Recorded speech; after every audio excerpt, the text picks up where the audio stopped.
A small town, a big church, and an even bigger scandal. And at the center of it all was a small group gone horribly wrong. Well, we wanted to reach out to those people hurting from divorce, so we decided to launch Divorce Care. But we needed someone to lead the group. We prayed for 2 months, and then the Lord answered our prayers. At least we thought He did.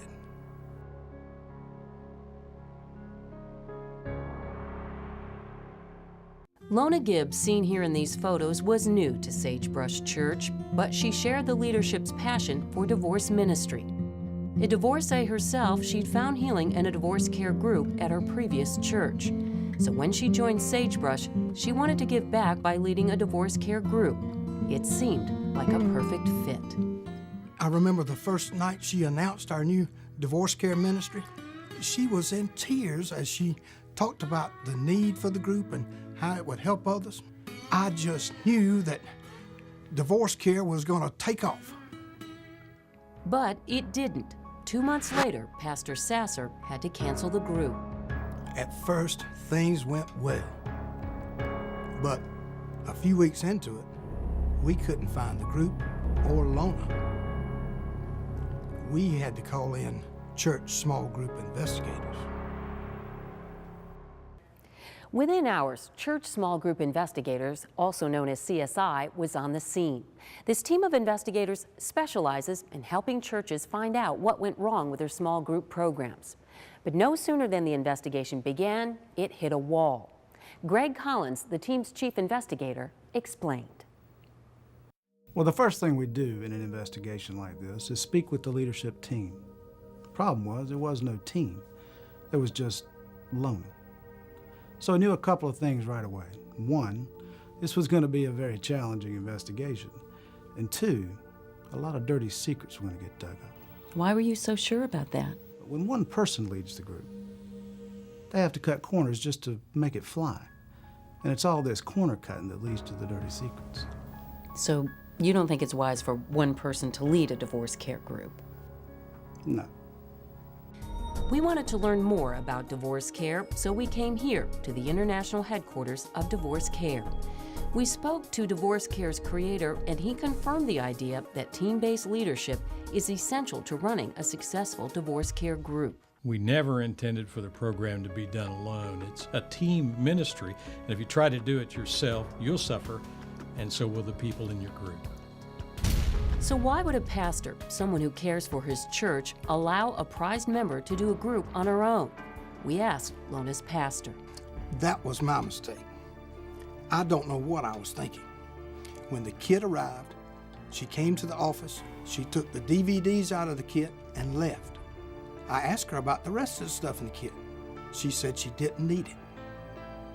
Later that night, I called her and asked her if she needed help. She said she didn't. Now, investigators knew 2 reasons why the group didn't flourish. But questions remained. Most importantly, where was Lona? When we return, see what investigators did to find her.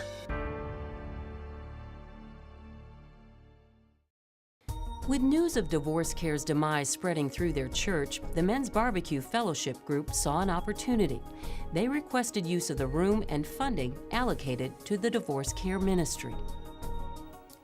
So I met with Investigator Collins, and I told him that I needed to know if divorce care was worth trying again.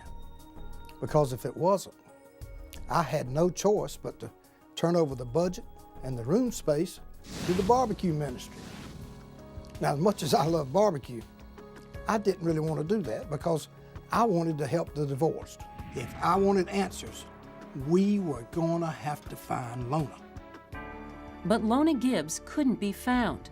Feeling the pressure, the CSI team pulled a new tool out of their toolkit. We decided to run a check on the National CBDB. What's the National CBDB? The National CBDB is the National Church Bulletin Database. It's a database of the church bulletins that churches use on Sunday. We ran a search for Lona. We found 6 matches at 6 churches. 2 were local. So on June 23rd, CSI investigators brought Lona in for questioning. we obtained exclusive footage of her interview with Investigator Collins. I'm going to ask you one more time. What did you do with your group? I am just a terrible leader. I couldn't get anyone to come. Did you publicize the group? Did you publicize? That was God's job. I would lead and he would bring the people. I'm going to read you your rights. Oh, this can't be happening. Oh, it's happening. When it comes to promoting divorce care, you do not have the right to remain silent.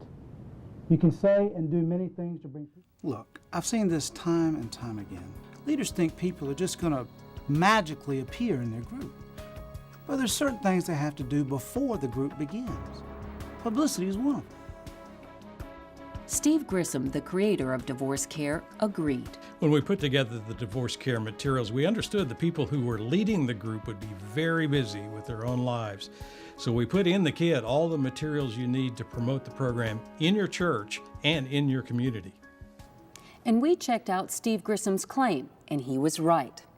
Since its creation, each Divorce Care kit has contained a publicity planning guide, publicity ideas, and publicity letters.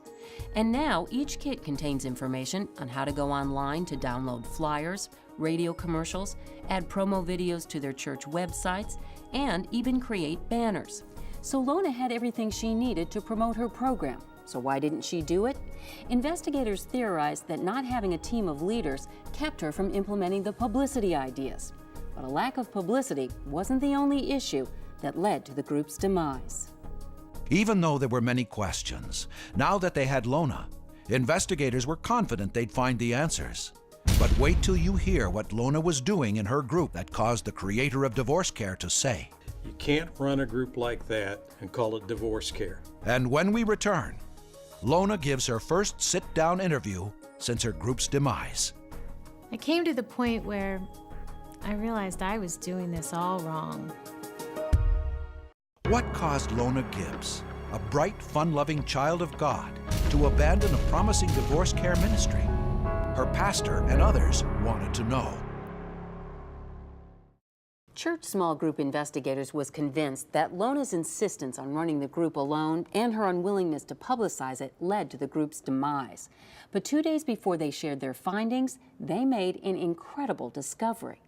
Well, I was reviewing the evidence that we had collected early on in the investigation, and I came across some of the fingerprint evidence. Some of the DVDs didn't have any fingerprints, so I sent them back to the lab to be tested, and the results confirmed it. Some of the DVDs had never even been touched. Now investigators were puzzled. How could someone run a divorce care group without using all the divorce care DVDs? We asked Steve Grissom, president of Divorce Care. You can't. You can't what? You can't run a group like that and call it divorce care. If you don't use all 13 videos, call it anything you want, but don't call it divorce care. We wanted to know why Lona deviated from Divorce Care's content path, so we arranged for an exclusive interview with her. It was her first since the scandal broke. Why didn't you use all the DVDs? I really wanted to help people. And when I thought about my journey through divorce care, I remembered the sessions that stood out to me. There were 6 of those. And those were the only ones that I showed. So when people stopped coming, why didn't you question your approach? I thought that the Lord was testing me to see if I would continue no matter how many came. We see that a lot too. These leaders are so dedicated that when anything goes wrong, their first response, their default response, is to endure. And while endurance is great, what we need are for the leaders to evaluate what they're doing. Steve Grissom and investigator Collins suggested that leaders evaluate themselves by asking themselves 3 questions. Am I familiar with and using all of the resources that came in my kit and are available online? Have I recruited a team to help me? Am I following the guidelines on what to do before, during, and after a session? We shared these questions with Lona. If I had asked myself these questions, I would have done things a lot differently. So divorce care had new life at Sagebrush Church. Collins's team explained to Pastor Sasser where Lona went wrong and encouraged him to relaunch the group. Was the case closed? It was, but it was far from over. 2 weeks after investigator Collins's team left town, an unexpected revelation shocked them, stunned Pastor Sasser, and shamed an entire church.